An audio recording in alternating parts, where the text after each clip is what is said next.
हेल' लोगोफोर, बे समाव नोंथांमोननो माखासे जथाय रादाबफोर होनो लानाय जादों आरो बेखौ 26 डिसेम्बरनि कालेक्सन खालामनाय जादों आरो गासै 8टा खौरांफोर नोंथांमोनहा बाहाय मोनगोन। मोनफ्रोमबो खौरांफोरखौ डिसक्रिप्शनाव लिंक मोनगोन, बेजों थांनानै नोंथांमोनहा चेक खालामनो हानाय जागोन।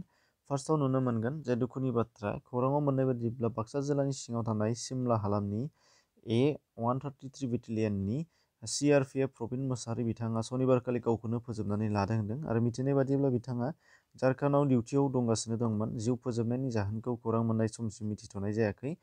बेनिफ्राय दङ नाम्बार 2 हिसाबै जम्मु आरो काश्मीराव उदखारिफोरनि ग्रेनेड गाग्लोबजाना मुंख्लं जानाय 24 बोसोर बैसोनि मृत्युन्जय सुथिया बिथांखौ रौनिया हानजानि नेमजों जोबथा बिदाय होबाय होनदों गावनि न'आवनो।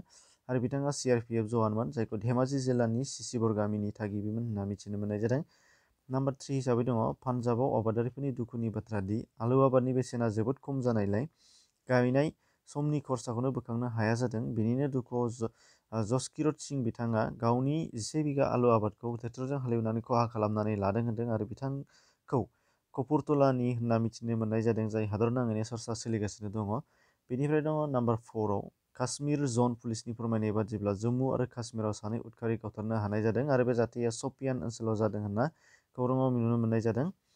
नाम्बार 5 हिसाबै दङ तामुलपुरनि नागापुर हालामाव मैदेरनि उदखार। थांनाय शुक्रबारखालि हराव माखासे मानि दखान आरो न' बांजों लोगोसे गय आबादखौ 50 आरो 60 मैदेरनि गेजेराव फैनानै सिलिंखार खालामलांदों होनदों।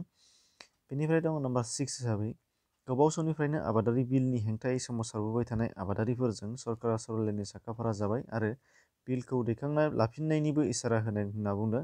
आरो खौराङाव फोरमायनाय बादिब्ला फैगौ 29 डिसेम्बराव सरकारा आबादारिफोरनि दैदेनगिरिफोरजों लोगो हमलायनानै सावरायलायगोन। नाम्बार 7 हिसाबै दङ भारतनि नसुंनि खैफोद गोनां हादर चीनआ पाकिस्तान हादरनो गं 50 आर्म ड्रन फानहरदों होनदों आरो बे फानहरनायाव भारतनि खैफोद लाबोगोननि इसारा होदों होनना बुंनाय जादों।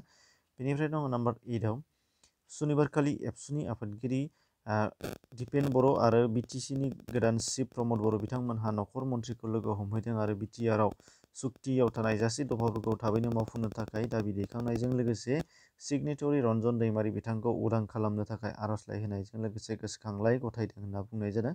दा बेनिनो माखासे सावगारिफोरखौ नोंथांमोननो बाहाय दिन्थिनाय जादों आरो बे बिथांमोननि प्रमद बर'नि जेनाखि मेम'रेन्डाम बा गोसोखांलाइ बेखौ नोंथांमोननो बाहाय श' खालामनाय जादों। दा बेखिनि एसेनोसै, गोजोन्थों।